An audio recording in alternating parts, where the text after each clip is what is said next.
ऐसे पर्सनल से बयानों पर न्यूज हंटर्स स्टोरी नहीं करने का कोशिश करता है, लेकिन चूंकि ये स्टोरी बार बार रिपीट हो रहा है, 3 तारीख को लालू यादव जी ने अपनी रैली में उस बात को बोला और तुम हिंदू भी नहीं है,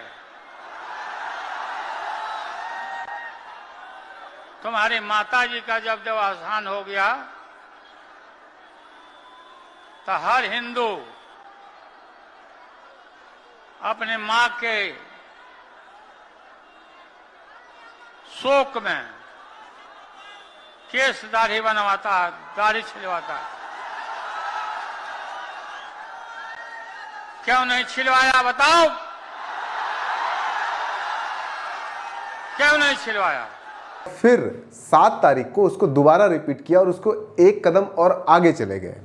कदम के आगे गए कि पहले उन्होंने कहा कि मोदी का कोई परिवार नहीं है, फिर उन्होंने कहा कि मोदी जी की जब माँ की डेथ हुई थी तब उन्होंने माथा नहीं मुड़ाया था, इसलिए वो हिंदू नहीं है। और उसी स्टेटमेंट को 7 तारीख को उन्होंने फिर रिपीट भी किया। 5 तारीख को तेजस्वी यादव जी ने उस स्टेटमेंट को डिफेंड भी किया अपने फादर को, और 7 तारीख को लालू जी खुद डिफेंड किए और उन्होंने कहा कि अगर वो कह रहा है, मोदी जी को कह रहे हैं कि 140 करोड़ लोग उसके परिवार हैं, तो फिर जो उसके परिवार हैं वो सब जाकर के माथा क्यों नहीं मुड़ाते हैं? जब उसकी माँ का डेथ हुआ है तो सब लोग मुड़ाएं जाकर के, नाखून कटवाएं, बाल मुड़वाएं, सब कुछ छिलवाएं जाकर के। ठीक है, जब सब अपने को डिक्लेयर कर दिया है बचाव में कि हम मोदी के परिवार हैं, सब मोदी के परिवार बन जाओ, मोदी का परिवार बन जाओ। 140 करोड़ उनका परिवार अब सूझ रहा है, परिवार है, तो आप सबको बोलो कि बाल छिलवावे। तुम्हारी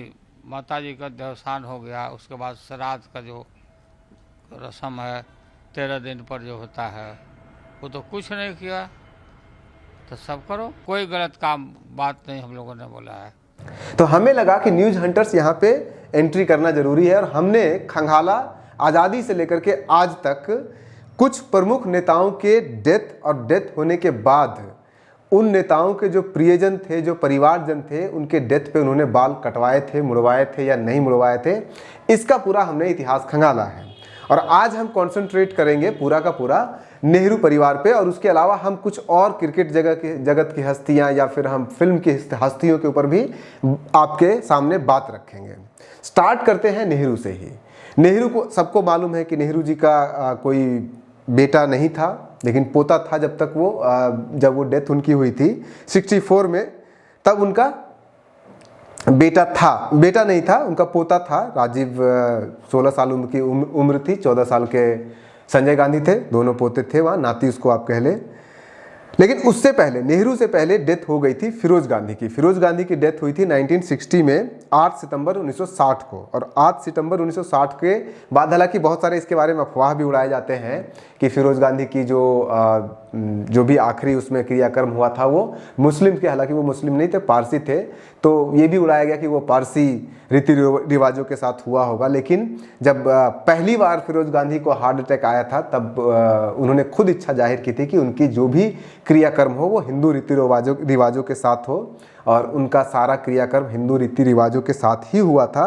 और उनकी अस्थियों का विसर्जन राजीव गांधी जी ने किया था जाकर के इलाहाबाद में, और जब विसर्जन हो रहा था तो वहाँ पे प्रधानमंत्री नेहरू भी मौजूद थे और इंदिरा गांधी भी मौजूद थी। हालांकि कुछ क्रियाकर्म फिर पारसी विधि विधान से भी हुआ था, लेकिन ज़्यादातर हिंदू विधि विधानों से हुआ था। तो उसमें भी हालांकि इसका कोई जिक्र नहीं है, कहीं पे इमेज फोटो आपको नहीं मिलेगा उनके क्रियाकर्म का, लेकिन कुछ किताबें हैं जिसमें उसका जिक्र किया हुआ है, उस पूरे प्रोसेस का, क्रियाकर्म का। जैसे कि एक किताब है फिरोज द फॉरगेटन गांधी, उनके लेखक के नाम है बर्टिल फॉक, उनके लेखक के नाम है। इनकी किताब में आप उसका जिक्र देख सकते हैं। उसके अलावा जो इंदिरा गांधी जी के जो बायोग्राफर हैं कैथरीन फ्रैंक, उनकी किताब में आपको इस पूरे घटना का जिक्र मिलेगा। हालांकि उसमें ये कोई नहीं दिया हुआ है कि उन्होंने बाल कटाया या नहीं कटाया है। लेकिन नेहरू में आ जाइए। नेहरू के कोई बेटा नहीं था, बेटी थी। और जब 8 जून को उनका विसर्जन करने के लिए गया इलाहाबाद में उनकी अस्थियों को, तो वहाँ पे संजय भी थे, इंदिरा भी थे, आपके राजीव भी थे, और राजीव और इंदिरा ने, संजय ने मिलकर के विसर्जन किया था। उस समय राजीव की उम्र लगभग 20 साल थी और संजय की उम्र 18 साल की थी। तो इसका इमेज पड़ा हुआ है बतौर, आपको फोटो यहाँ पे दिख रहा होगा स्क्रीन पे, वो फोटो आप देख सकते हैं जिसमें कि आप राजीव गांधी का साफ साफ देख सकते हैं, पूरा बाल मुंह में भरा हुआ है, सर के अंदर भरा हुआ है। इसके बाद फिर आप चलिए संजय गांधी के ऊपर। संजय गांधी का डेथ हुआ था 25 जून 1980 को, और उसके बाद फिर उस समय उनका बच्चा बहुत छोटा था, तो उसके बाद फिर उनका जब डेथ होने के बाद उनका क्रियाकर्म किया गया था, तो वो क्रियाकर्म पूरा का पूरा राजीव गांधी ने, उनके भाई ने किया था, क्योंकि उनके पिता भी उस समय जिंदा नहीं थे, 60 में उनकी मृत्यु हो गई थी। तो उसके बाद फिर संजय गांधी जी का 14 जून 1980 को जब उनका अस्थियों का विसर्जन करने के लिए ले जाया गया, तो वो राजीव ने किया है, और उसका भी फोटो आपको दिखेगा यहाँ पे, ये स्क्रीन पे देख सकते हैं आप। उस फोटो में भी कहीं पे भी राजीव गांधी जी के बाल मुड़े हुए नहीं है, पूरा बाल में भर भर करके बाल पड़ा हुआ है। इसके बाद फिर आ जाइए 5वें एग्जाम्पल पे, इंदिरा गांधी जी का डेथ के ऊपर। अब इसका देखिए सीक्वेंस, देखिए कि 31 अगस्त को, सिर्फ यहाँ पे बाल मुड़ाने की बात नहीं है, 31 अक्टूबर 1984 को इंदिरा गांधी जी का डेथ होता है। 11 नवंबर को उनके अस्थियों का विसर्जन किया जाता है जाकर के इलाहाबाद में गंगा में, और वो कौन करते हैं? राजीव गांधी जाके करते हैं। उसका आपको वीडियो पड़ा हुआ है, उसका फोटोग्राफ्स पड़ा हुआ है, आप जाके देख सकते हैं, आप यहाँ पे भी देख सकते हैं, कहीं पे भी राजीव गांधी जी के बाल में मुड़े हुए नहीं है, पूरे भर भर के बाल पड़े हुए हैं उसके उसमें। अब इतना ही नहीं, 11 तारीख को विसर्जन होता है, और 13 तारीख को 2 दिन के अंदर, 48 घंटे के अंदर देश में नया लोकसभा चुनाव की घोषणा की जाती है। 14 तारीख से राजीव गांधी उतर जाते हैं कैंपेन करने के लिए लोकसभा चुनाव का, और फिर 14 नवंबर को और फिर 31 दिसंबर को राजीव गांधी शपथ लेते हैं भारत के प्रधानमंत्री के रूप में। तो यहाँ पे भी आपको मैंने चौथा एग्जाम्पल दे दिया कि किस तरह से किसी ने कोई बाल नहीं मुड़ाया था। उसके बाद फिर आ जाइए आप राजीव गांधी जी के डेथ के ऊपर। राजीव गांधी जी के डेथ के समय भी राहुल गांधी की उम्र 14 साल थी, प्रियंका गांधी की उम्र 12 साल की थी। 21 मई को इनका डेथ हुआ था साउथ इंडिया में कैंपेन करने के दौरान, इलेक्शन कैंपेन चल रहा था, और 28 मई 1991 को इनके अस्थियों का विसर्जन किया गया जाकर के गंगा में, और उस समय का भी वीडियो पड़ा हुआ है, फोटोग्राफ्स पड़ा हुआ है, आप दोनों में देखिए, कहीं पे भी राहुल गांधी के बाल मुड़े हुए नहीं दिखेंगे। और अब इन सारे फोटोग्राफ्स में आप देखें तो जो हिंदू रीति रिवाज होता है उसके हिसाब से तो होना ये चाहिए कि बाल भी मुड़े होने चाहिए और धोती में होना चाहिए, लेकिन सब देखिए आप कुर्ता पहन करके और वो कर रहे हैं, रीति रिवाजों के साथ जो होता है वो सब कुछ फॉलो नहीं किया जा रहा है। बाल तो खैर मुड़े हुए नहीं ही है। तो उसके बाद फिर आपका राजीव गांधी का भी हो गया, यहाँ पे भी कोई किसी ने बाल नहीं मुड़ाया है। अब आ जाइए मोदी जी के ऊपर, जिसके बारे में चर्चा किया, जिसके बारे में लालू यादव जी ने चर्चा किया कि मोदी जी ने अपना बाल नहीं मुड़वाया था उनकी डेथ होने के बाद, उनकी माँ की डेथ होने के बाद। 30 दिसंबर को उनकी माँ का डेथ हुआ था, और 7 जनवरी 2023 को हरिद्वार में, यह इलाहाबाद में नहीं हुआ था, हरिद्वार में उनके अस्थियों का विसर्जन किया गया था। और उसमें भी आप देख सकते हैं कि कहीं पे भी आपको नहीं दिखेगा कि नरेंद्र मोदी या कोई भी वहाँ पे बाल मुड़ाए हुए हैं। इनफैक्ट आप अटल बिहारी वाजपेयी जी का देख लीजिए, हालांकि अटल बिहारी वाजपेयी जी की उनकी बहन ने या मुहबेली जो बेटी थी जिनको उन्होंने गोद लिया था, उन्होंने अस्थियों का विसर्जन किया था, तो वो भी महिला थी तो हम उसको नहीं कह सकते हैं। लेकिन वहाँ पे कोई भी, उनके भाई भी थे वहाँ पे, कोई भी आपको नहीं दिखेगा जिसके सर के बाल मुड़े हुए हो। इसके बाद फिर आ जाइए, अब जो कहते हैं ना, एक कहावत है कि जिसके घर खुद शीशे के हो वो दूसरों पे पत्थर नहीं मारा करते हैं। तो अब लालू यादव जी के परिवार पे ही देख लीजिए। लालू यादव जी के एक परिवार में एक भाई उनके हुआ करते थे, महावी यादव, उनके अपने भाई हैं। उनकी मृत्यु 26 मार्च 2021 को हुआ।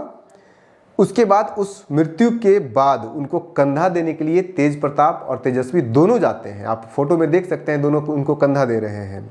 लेकिन 26 मार्च को ये उनकी डेथ होती है, कंधा देते हैं, और 9 अप्रैल यानी कि मात्र 15 दिनों के बाद का आप ये फोटोग्राफ देख सकते हैं तेज प्रताप जी का, जहाँ पे वो कंप्यूटर में बैठे हुए हैं। या फिर एक आप फोटोग्राफ और भी देख सकते हैं 13 को, उसके 4 दिन के बाद 13 अप्रैल का, जिसमें वो पूजा कर रहे हैं, और उसमें बाल ही नहीं, बड़े बड़े शिव जी के जैसे जटा वाले बाल उनके लगे हुए हैं।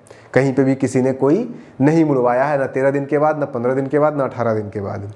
इसके बाद फिर इससे पहले भी आप देख सकते हैं कि 7 अप्रैल का तेजस्वी यादव जी का एक वीडियो है, ये वीडियो भी देख सकते हैं आप। उसमें आप देख सकते हैं कि 7 तारीख को इन्होंने प्रेस कॉन्फ्रेंस किया। उस प्रेस कॉन्फ्रेंस में इनके पूरे बड़े बड़े बाल हैं, जबकि वो उस दिन उनका हो जाना चाहिए था अगर वो मुड़वाया है उन्होंने तो ये पूरा का पूरा खेल है कि जब खुद नहीं उन चीज़ों को फॉलो कर रहे हैं। अगर हम लोगों के यहाँ हिंदू धर्म में तो ऐसा भी कहा जाता है कि सिर्फ आप परिवार नहीं, बल्कि अगर आपके जो दूर के खून के रिश्तेदार हैं, आपके हम लोग के यहाँ गोतिया बोलते हैं बिहार के अंदर, अगर गोतिया के अंदर भी कोई डेथ होता है तो आपके घर में किसी न किसी एक व्यक्ति को तो ज़रूर माथा मुड़वाना चाहिए। लेकिन यहाँ पे कहीं किसी ने नहीं मुड़वाया है। और उसके ऊपर से जिस ढंग से एग्रेसिवली इस स्टेटमेंट को बार बार रिपीट किया गया है लालू यादव जी के द्वारा, उसके बाद फिर तेजस्वी जी के द्वारा, उससे तो यही लगता है कि आपने बिना इतिहास को जांचे परखे इस तरह का स्टेटमेंट दिया। 3 तारीख को आप रैली में बोलते हैं, फिर 5 तारीख को आपके बेटे यानी कि तेजस्वी जी उसको डिफेंड करते हैं, कहते हैं कि मेरे पिता ने जो भी कुछ कहा वो सही कहा। और फिर 2 दिन के बाद 7 तारीख को लालू यादव जी फिर से आकर के कहते हैं कि हमने सही कहा है, और उसके आगे एक कदम और चले जाते हैं और कहते हैं कि जो भी मोदी के फॉलोवर हैं, जो भी कहता है कि मैं मोदी का परिवार हूँ, वो सब जाकर के मुड़वाए माथा, सब जाकर के नाखून छिलवाएं, सब जाकर के माथा मुड़वाएं। हालांकि हम इस बात में विश्वास नहीं करते हैं कि सब लोग माथा मुड़वाए हैं। विविधताओं का देश है ये, अलग अलग रीतियाँ होंगी, अलग अलग मान्यताएं हैं, और ये बदलती भी रहती है अलग अलग समय और परिस्थिति के हिसाब से। और इसमें और भी लोग हैं, आप अगर जाकर देखिए तो फिल्म इंडस्ट्री में अभी पिछले 1-2 साल का में अगर आप देखेंगे तो फेमस एक साउथ इंडिया के एक्टर हैं महेश बाबू, उन्होंने भी नहीं मुड़वाया था जब उनके माता पिता का डेथ हुआ था। वैसे ही एक गश्मीर महाजनी करके हैं, वो भी एक्टर हैं, उनके ऊपर भी उनके भी जब पिता का डेथ हुआ था तब उन्होंने भी नहीं मुड़वाया था। उसके ऊपर सोशल मीडिया के ऊपर उनको ट्रोल भी किया गया था, लेकिन उन्होंने जवाब भी दिया कि भाई अगर मैं ये कर दूंगा, मैं अगर मुड़ा लूँगा तो मुझे काम नहीं मिलेगा, तो वो जो मेरी पूरी फैमिली मेरे ऊपर डिपेंडेंट है मेरी कमाई के ऊपर, तो उसकी कमाई का भरपाई कौन करेगा, ये उन्होंने स्टेटमेंट भी दिया था। उसके बाद फिर आप क्रिकेट से अगर आप राफ्ता रखते हैं तो 1999 का वर्ल्ड कप याद कीजिए। सचिन तेंदुलकर वर्ल्ड कप खेल रहे थे और उसी समय वर्ल्ड कप खेलते समय ही सचिन तेंदुलकर के फादर का डेथ हुआ था, और उस समय भी उन्होंने कोई बाल नहीं मुड़ाया था। तो इस तरह की चीज़ें, हालांकि ऐसा होता है कि ऐसे इस तरह की जब चीज़ें निकल के आती है, इस तरह की खबरें बनती है, जब मोदी जी ने बाल नहीं मुड़ाया था तब भी खबरें बन के आई थी, और सोशल मीडिया में बहुत कुछ लोगों ने एक फेक फ़ोटो भी ट्विटर वगैरह पे हर जगह पे डाल दिया था कई उनके प्रशंसकों ने, जिसमें उनके बाल मुड़े हुए थे और लगाया कि देखो हमारे मोदी जी ने सारे संस्कार, सारे रीति रिवाजों के साथ अपनी माँ का वो किया है, संस्कार किया है। हम इसमें बिल्कुल जजमेंट नहीं कर रहे हैं कि ये लोग हर किसी को बाल मुड़वाना चाहिए या नहीं मुड़वाना चाहिए, ये व्यक्तिगत है, धर्म अपनी व्यक्तिगत, सबकी अपनी अपनी इच्छा है। लेकिन इसके ऊपर जब राजनीति होनी शुरू हो जाती है, धर्म को जब राजनीति के अंदर घसीटा जाता है, तो हमें लगा, न्यूज़ हंटर को लगा कि हमें इसमें इंटरवेन करना चाहिए थे, और हमने इसके ऊपर इंटरवेन किया। हमने आपको पूरा इतिहास खंगाल के दिया, और ये हमने बताया कि पब्लिक पर्सनैलिटीज़ नॉर्मली इस तरह के काम नहीं करते हैं बाल वगैरह मुड़वाने का। हालांकि इसमें एग्जाम्पल है आपके, यहीं पे नीतीश कुमार ने बाल मुड़वाया था अपनी पत्नी के डेथ पे, यहीं पे आपके उत्तर प्रदेश में जब मुलायम सिंह जी का डेथ हुआ था तो सारे क्रियाकर्म बिल्कुल हिंदू रीति रिवाजों से अखिलेश यादव जी ने किया था। तो मेरे ख्याल से आज के लिए इतना ही। बने रहिए न्यूज़ हंटर के साथ, मिलते हैं अगले वीडियो में। नमस्कार।